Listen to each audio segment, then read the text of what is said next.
to filter through this land of ours and fill a sportsman's dreams. Enjoy what nature holds for us, her bounty never ends.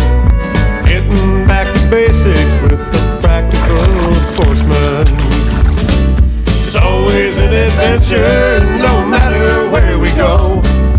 From a favorite hunting spot to the hottest fishing pole. Outdoor life we all can share with family and friends. We'll do it all together with a practical sportsman. We'll do it all together with a practical sportsman. Hi there, come on in. It is Thursday night, May 18th, the year 2000. We're almost into a lot of great summer fishing. You're probably going to use worms from time to time in fishing, and a lot of times people don't hook their worms in a real natural way. They kind of gobble them up and put them on the hook, and that can catch fish. But Larry Walter explained to me the reason for hooking them extremely naturally. You're going to hear about that in just a moment. Stay tuned. Great day.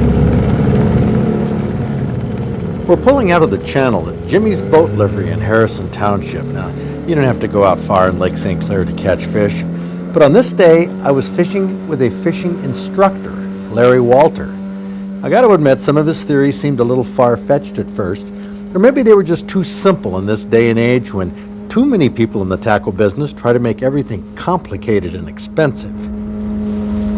This is good. Swing the boat around so the side you're going to fish off of goes up against the wind. Turn it right around in a circle. All the way. All the way. So the wind is coming from... Right now at your back, so we have to get a little bit more around. So we're going to fish... Just before you square off, right now. Okay. Now what this does is it locks you, you just stop dead in the one spot, and now all our lines immediately we go right straight out from the boat. There'll be no trailing of the lines. So. And turn the motor, the back end of the motor, always towards the wind. That'll keep your boat square. Like that? The other way. The other way? Yep. Okay, the back end towards the wind. Right. Now see the back end starting to square around now with the front end against the wind? Makes a difference like day and night. You've drifted a little bit before, huh, Larry? Yeah. I haven't trolled hardly since I wrapped up the research in 1982. I haven't trolled a dozen times, I bet. And why not? It's just so unproductive. Trolling is unproductive? Oh, good. Drifting will outproduce trolling 10 to 1 at least. Now, not when the fish are active, you can actually catch more fish trolling because you're covering more area and the fish are active. But those days that you don't get a fish trolling, don't think you can't catch fish. You take this rig right here and you drift with it, you're going to catch fish. But when it doesn't respond in a way that they're accustomed to, it'd be kind of like us. Say you had that nice piece of steak in front of you, and you know it's steak, there's no question about it. But when you stick your fork in it to cut it, all of a sudden it starts pulling you across the table, see? I let it go. It would not only make you question it, but it would put a little bit of fear into you. And that's exactly the same thing that's happening with the fish. Never thought about that. Huh. When you first grab a crawler, usually he'll open his mouth, and once you get used to it, you can have the hook inserted in no time flat. In his mouth? It has to be. It can't even be a 64th off to the side. It has to be. I thought you're serious. Yeah, it the has crawler to be. Opens his mouth. I didn't. Now this one here knows that I'm after his head, so he's going to be a little bit tough to work with now. Once they find out that like you're after that end, why, then run the nose of the crawler up till it hits the bend in the hook, pop the hook back out. Then take the exposed part of the hook, pull it back in so it goes right into the crawler's mouth. Then take and squiggle the worm up a little bit so that when you hook this in now it will be a straight line. And now this crawler will, this one here, doing it slow like that, I didn't get it quite right. That shouldn't be that kink in there even. But then, basically that's the technique. That's the technique. And when you get to the other side, I always put the hook right in my finger. And then what that does, now the hook will retreat back into the crawler, making it totally weedless, but the track is already formed so that when the fish hits, instantly the hook comes right back out into him. Now where is the fish going to hit when it's looking at a crawler that's stretched If it's out a in the water? big fish, A little fish. Larry a lot of Walter people say isn't that, really you know, a they guide, fish he's a will only fishing take the bait by instructor. the head. Well, You that's supply not the boat and run the the boat, size of the and fish. Larry The will big fish teach you will his come up to fishing this and methods. hit it from Now he any explains the angle you reasoning want. behind his A almost little too fish, simple techniques kinda in like- ways that anybody can understand. Picture trying to eat that hamburger without benefit of your hands. If somebody was pulling it with the slightest pull, you couldn't get it. And that's the same thing with the fish. You got to remember, fish don't have hands. They are capable of overtaking any of their prey easily. But when it doesn't respond in a way that they're accustomed to, it'd be kind of like us. Say you had that nice piece of steak in front of you, and you know it's steak, there's no question about it. But when you stick your fork in it to cut it, all of a sudden it started pulling you across the table, see? I let it go. It would not only make you question it, but it would put a little bit of fear into you. And that's exactly the same thing that's happening with the fish. Never thought about that.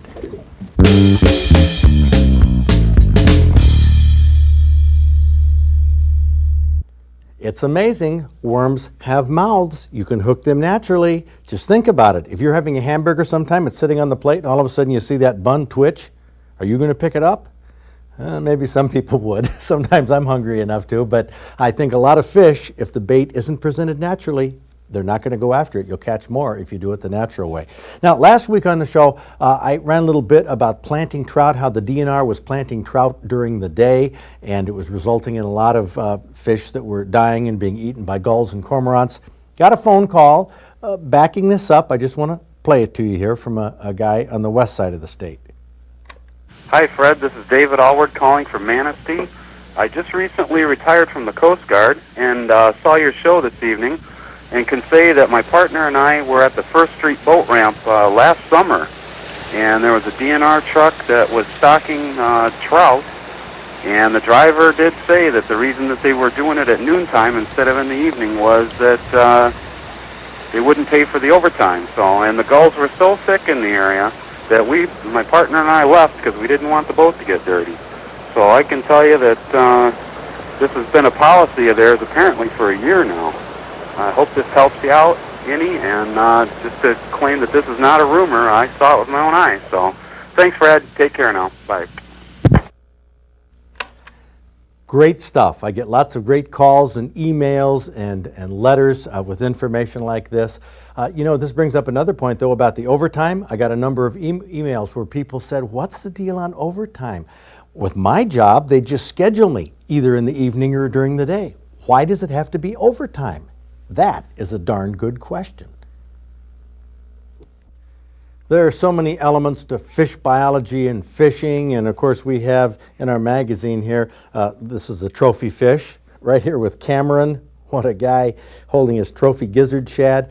Trophy fishing is a part of what a lot of people do, catching fish for food, catch and release. But there's a lot of times when you just don't catch anything at all, or there isn't a lot of heavy action, so what's the point of being out there? Well, when I've gone on the Captain Nichols, I have a great time socializing with people, and I call some of these experiences our golden moments.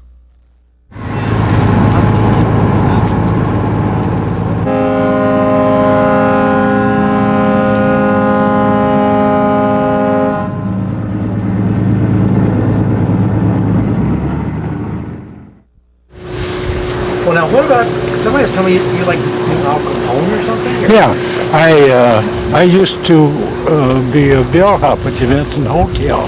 And Al Capone used to register in the hotel and take the whole top floor. Whoa. And he and Jackie Cusick and Frankie Lipschultz and all of them used to go up and play poker, and the boys thought I was going home after I get off work at 7. But I'd sneak up the back door and put ice cubes in the bathtub.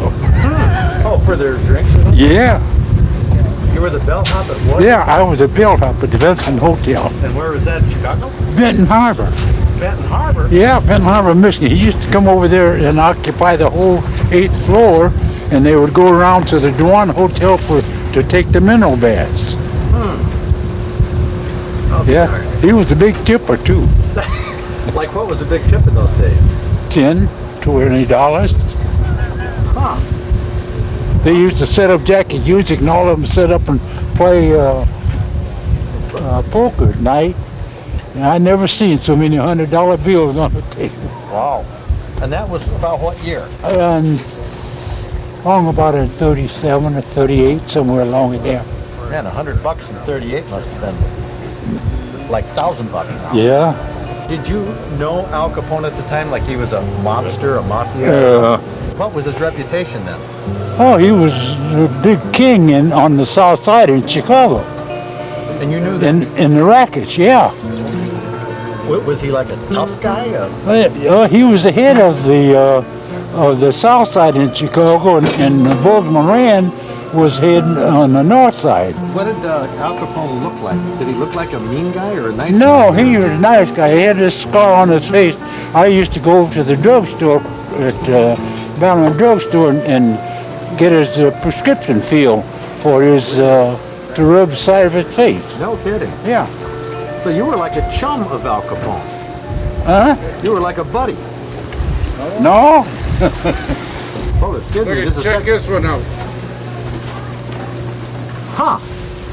It's starting to come. They're starting to come on. They're slow, but every once in a while. Well, I got to get back here with Fred because he knew Al Capone, and I think that's cool. So, let's see. We're talking about and he had the scar down his face. Yeah. Like the movie Scarface. And he would call the drugstore across the street at Potter's Drugstore and get the prescription filled, and I'd go over there and bring it back.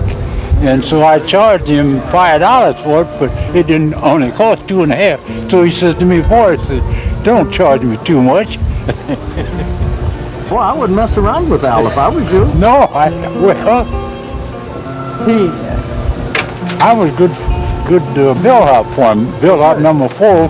Whenever they call wanted some service, they'd call for bellhop number 4. Oh, that's neat.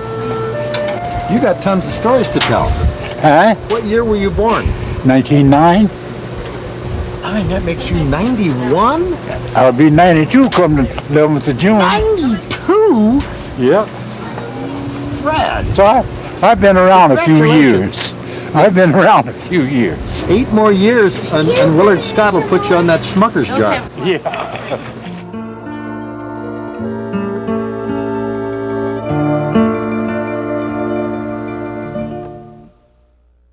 There have been so many things that have been going on that I wished I had time to get into on this show, but we're out of time right now. I would have really liked to get into some of the headlines that were going on. You know, the Million Mom March this past weekend. There was a lot on television and in the news about guns and gun control. Some very provocative things I've been thinking about, like, for example, this is my constitutional law book from law school. Do you know the Second Amendment is not even mentioned in here? Do you know why? Do you know why there's no Supreme Court cases on the Second Amendment? Well, the answers I have found are in some of these articles, but they're kind of deceptive. I'm going to have to wait till next week to get into that. So in the meantime, though, with the weather getting good, get outside, enjoy yourself, get off of that couch. The outdoors is a great place to be. See you next week. I was good bellhop for him. Bellhop number 4. Whenever they call wanted some service, they'd call for bellhop number 4. Oh, that's neat. You got tons of stories to tell. Huh? What year were you born? 1909. I mean, that makes you 91? I'll be 92 come the 11th of June. 92? Yep. Fred. So I've been around a few years. I've been around a few years. 8 more years, and Willard Scott will put you on that Smucker's jar. Yeah.